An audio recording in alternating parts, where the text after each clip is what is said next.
Goeiedag. Baie dankie vir die voorreg om by jou te kuier. Dankie Patmos vir julle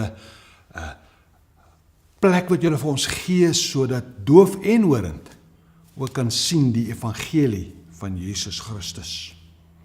Ek het laasweek begin praat oor die toring van die Here. O, die toring van die Here is my veilige blyplek. 2 Samuel 22 vers 3 sê, God is my rots by wie ek skuil, my skild en die horing van my heil. Die rotsvesting of die Engelse Bybel, die toring en my toevlug, my verlosser van geweld. U het my verlos. Sommer 'n mondvol, waar hy sê, u is die skild, is die horing van my heil. O, daardie horing is 'n belangrike woord. Wat beteken dit? Dit klink so snaaks. Onthou lankal het die priesters met 'n ramshoring, daar was een vir musiek maak, maar daar was ook 'n ramshoring wat uitgekrap is, wat toegemaak is met 'n harde soort, amper soos 'n sementklei, met 'n prop, en daar binne was daar salfolie.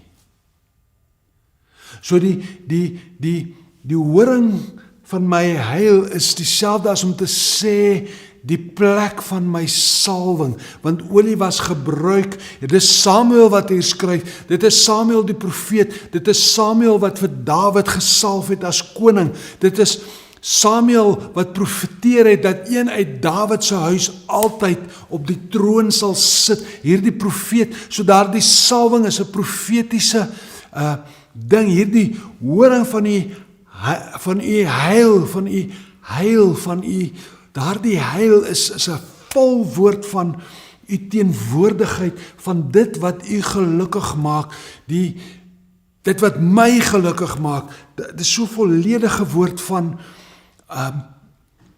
een kant heilig, gelukkig, volledig, perfek, volmaak in u.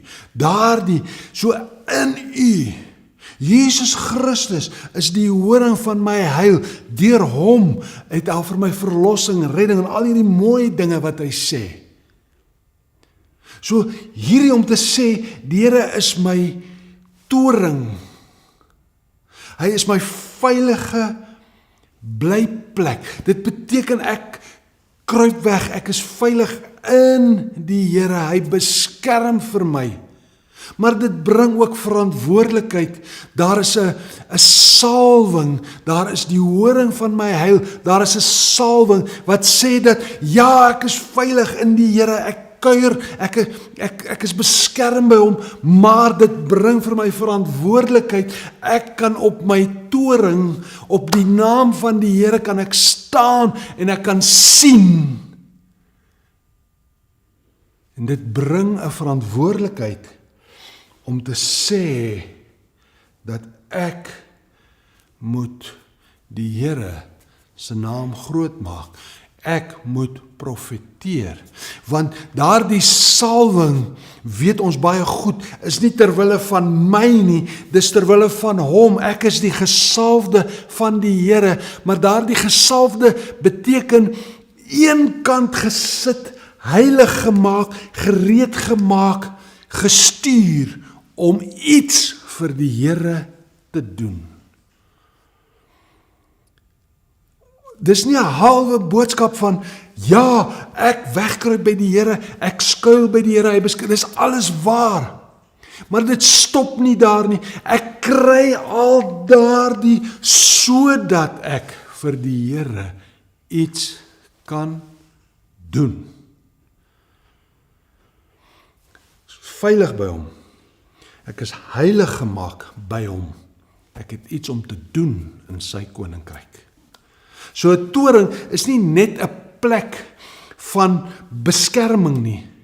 Dis 'n plek van uitkyk. Van uitkyk, daar kom moeilikheid, waarsku die mense. Daar is 'n probleem, gaan maak dit reg. Daardie toring is nie net 'n wegkruipplek nie. Dis ook 'n kykplek. 'n waarskuplek, 'n gereedmaakplek. En daardie toring bring vir my verantwoordelikheid. Ek wil skuil by die Here, ja, maar ek wil ook die salwing van die Here ervaar. Dawid sê dieselfde. Hy sê in Psalm 18 vers 3, die Here is my bergvesting en my redder, my God, my skild en die horing van my heil. Hoor jy, dis presies dieselfde vers wat Dawid ook sê.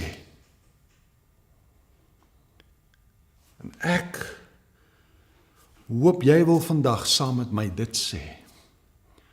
Here, U naam is vir my 'n sterk toring. Ek kruip weg by U, ek is veilig by U. Maar dit is ook by U, wanneer ek veilig is by U, wat ek 'n salwing ontvang om vir U iets te doen in die krag van U naam wat my sterk toring is. Amen.